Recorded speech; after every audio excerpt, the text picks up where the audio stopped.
विज्ञान से जुड़ी नवीनतम वीडियो को देखने के लिए चैनल की सदस्यता लेना ना भूलें और विज्ञान से संबंधित सभी वीडियो पर जानकारी लेने के लिए बेल आइकन जरूर दबाएं।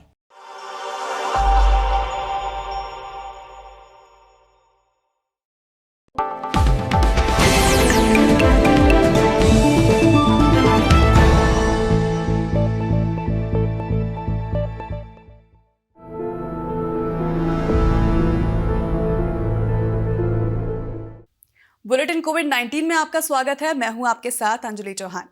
देश में कोरोना के खिलाफ चलाए जा रहे सबसे बड़े टीकाकरण अभियान के बीच प्रधानमंत्री नरेंद्र मोदी ने स्वास्थ्य कर्मियों के प्रति आभार व्यक्त करते हुए लोगों से कोविड प्रोटोकॉल का पालन करने की अपील की है। विश्व स्वास्थ्य दिवस के मौके पर प्रधानमंत्री ने एक ट्वीट के जरिए कहा कि विश्व स्वास्थ्य दिवस हमारे ग्रह को स्वस्थ रखने के लिए दिन रात काम करने वाले सभी लोगों के प्रति हमारी कृतज्ञता और प्रशंसा को पुनः व्यक्त करने का दिन है। यह स्वास्थ्य सेवा और अनुसंधान को नवाचार का समर्थन करने की हमारी प्रतिबद्धता को दोहराता है।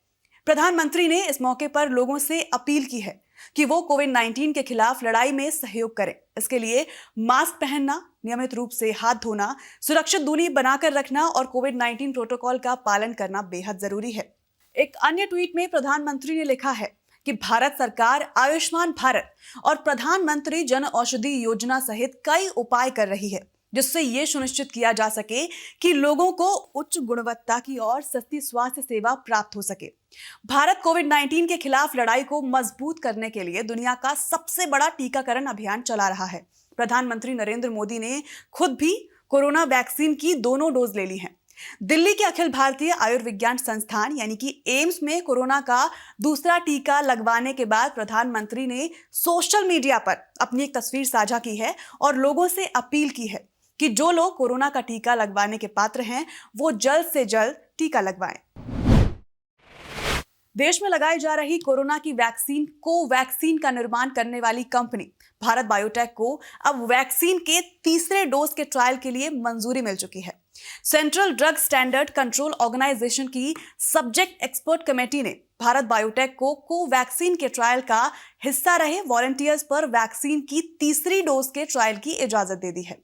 यह कोवैक्सीन के दूसरे चरण के ट्रायल का ही एक्सटेंशन होगा। वैक्सीन की दूसरी डोज के 6 महीने के बाद बूस्टर डोज दी जाएगी। कमेटी ने भारत बायोटेक को तीसरी डोज लगाने के 6 महीने बाद तक ट्रायल में शामिल वॉलंटियर्स का फॉलोअप लेने के लिए कहा है।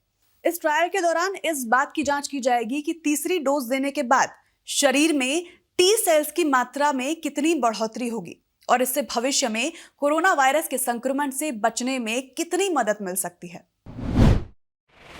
दवा कंपनी जाइडस कैडिला ने हेपेटाइटिस के लिए इस्तेमाल की जा रही अपनी एक दवा के कोविड-19 के इलाज में भी असरदार पाए जाने का दावा किया है। इस दवा का नाम पेगिलेटेड इंटरफेरॉन अल्फा 2b है। कंपनी ने भारत के औषधि महानियंत्रक यानी कि DCGI से कोविड-19 के इलाज में इस दवा का इस्तेमाल करने की अनुमति मांगी है। कंपनी की तरफ से जारी एक बयान में कहा गया है कि इस दवा के क्लिनिकल ट्रायल के तीसरे चरण से प्राप्त अंतरिम नतीजों में इस दवा ने कोविड-19 के इलाज में अच्छे परिणाम दिए हैं। कंपनी का दावा है कि अगर बीमारी की शुरुआत में ही इसका इस्तेमाल किया जाए तो ये दवा मरीजों को तेजी से स्वस्थ होने में मदद कर सकती है और बीमारी की एडवांस स्टेज में होने वाली जटिलताओं से भी बचा सकती है। इस दवा के तीसरे चरण के परीक्षण 250 मरीजों पर भारत के 20 से 25 केंद्रों पर किए गए थे। परीक्षण में यह पाया गया कि ये दवा देने के बाद मरीजों को सप्लीमेंट ऑक्सीजन की जरूरत कम महसूस हुई।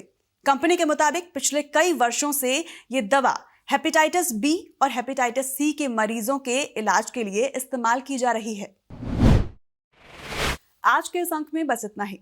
बुलेटिन कोविड-19 के अगले अंक में हम फिर आपके साथ हाजिर होंगे। आप सभी से अनुमति लेने से पहले एक विनम्र अनुरोध। विज्ञान, प्रौद्योगिकी, आविष्कार और नवाचार जगत के विश्वसनीय कार्यक्रमों को देखने के लिए अपने मोबाइल पर इंडिया साइंस ऐप अवश्य डाउनलोड करें। और एक बात और, देश का अपना विज्ञान चैनल इंडिया साइंस टीवी अब फेसबुक, ट्विटर, यूट्यूब, लिंक्डइन और इंस्टाग्राम पर भी उपलब्ध है। हमारे कार्यक्रमों के बारे में आप अपने फीडबैक एवं सुझाव हमें ईमेल कर सकते हैं। हमारा ईमेल पता है feedback@indiascience.in। इसी के साथ अपना बहुत ख्याल रखिए और हमें इजाजत दीजिए। नमस्कार।